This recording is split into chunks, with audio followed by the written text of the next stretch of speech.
Bonjour à toi, bienvenue, ici Emmanuel, ton coach vocal, auteur du blog Votre voix au service de votre vie. Ici, j'aimerais te partager quelques astuces contre-intuitives pour bien placer ta voix et pour réussir tes communications et tes prises de parole. La première chose qui est à reprogrammer, j'ai envie de dire déprogrammer et reprogrammer, quand il s'agit de bien faire sonner sa voix, c'est l'inclinaison de la tête.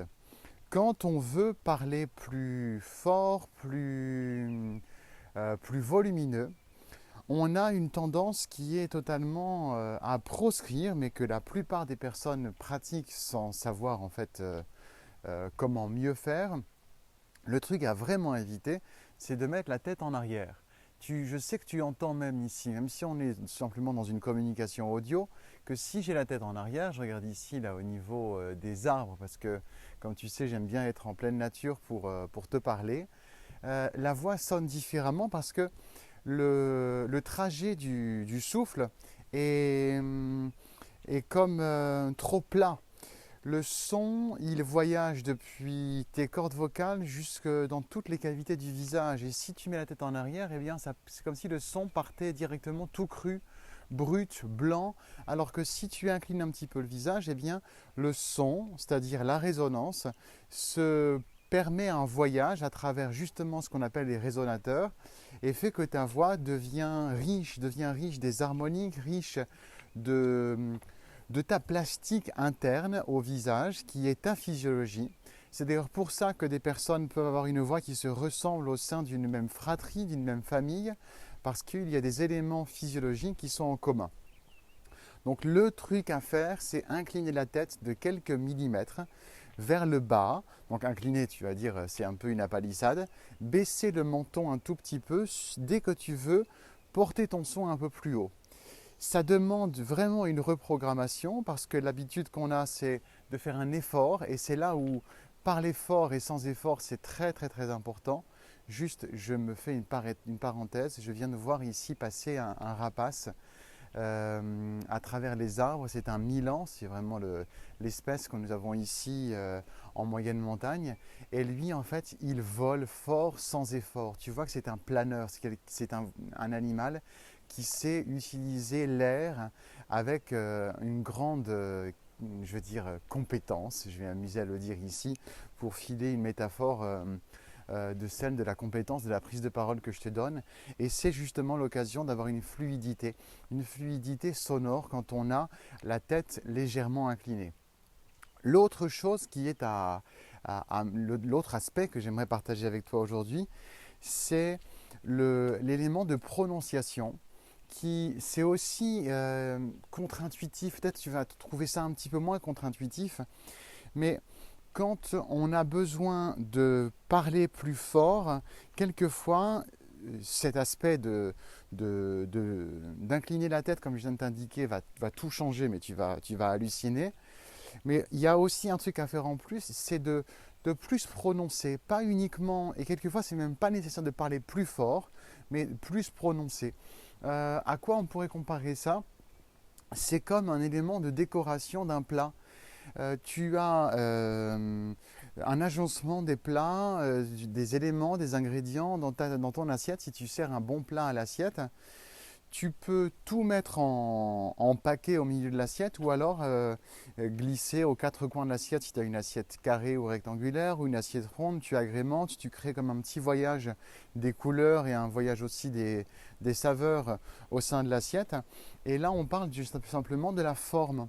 La forme des mots va permettre qu'on ait l'impression d'avoir plus de volume, parce que si tu étales les éléments de ton plat au fil dans l'assiette, on va avoir l'impression que l'assiette est pleine alors qu'elle n'est pas entièrement, c'est pas non plus une plâtrée que tu vas servir.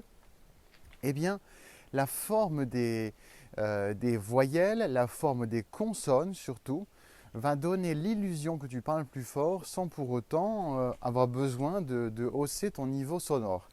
Et c'est contre-intuitif parce qu'on a souvent l'impression qu'il faut forcer sur sa voix pour capter l'attention, pour obtenir l'écoute, alors qu'en fait il suffit quelquefois de soigner la prononciation. Je rappelle, hein, la prononciation c'est l'art d'énoncer vers l'avant, ça veut dire prononcer énoncer, c'est-à-dire dire les mots vers l'avant de ta bouche.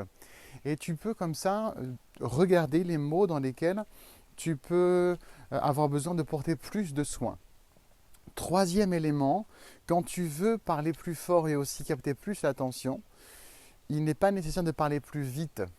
Tu peux ralentir ton débit, ralentir la vitesse de formation des syllabes et à ce moment-là, tu vas obtenir de façon mécanique une meilleure attention des personnes.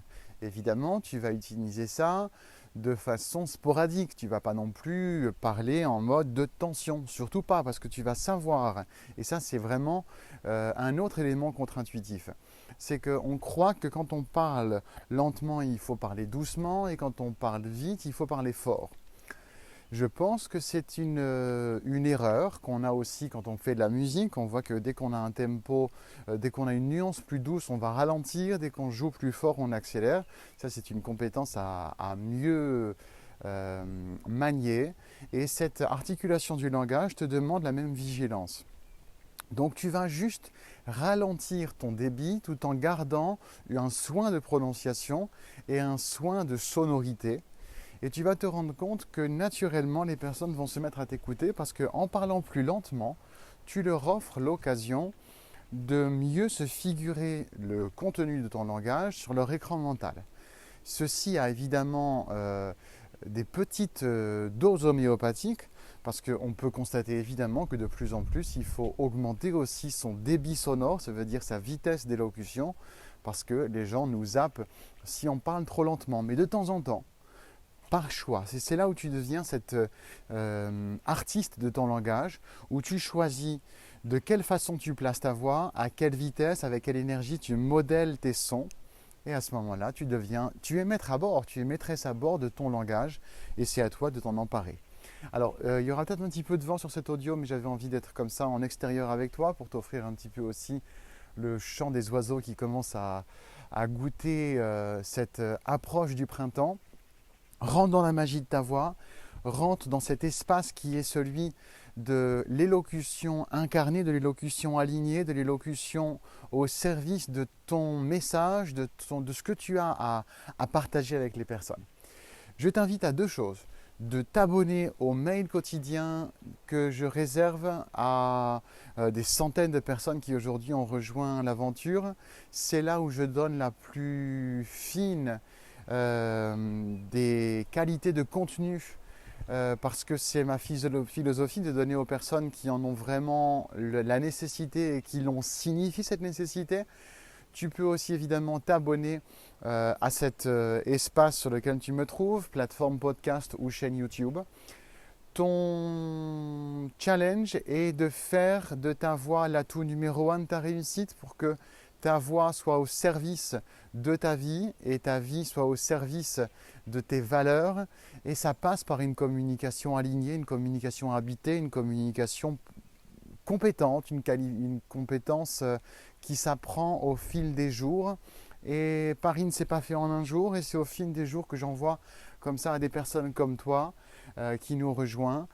Tu reçois un signal GPS, comme j'aime bien appeler, un signal GPS qui t'indique comment avancer avec ta voix. Et donc ça, c'est le premier lien que tu vas trouver en commentaire sous cet audio que tu trouves sur la plateforme sur laquelle tu es en ce moment en train de m'écouter. Prends soin de toi, prends soin de ta voix, rentre dans la magie de ta voix et je te dis à demain 8h.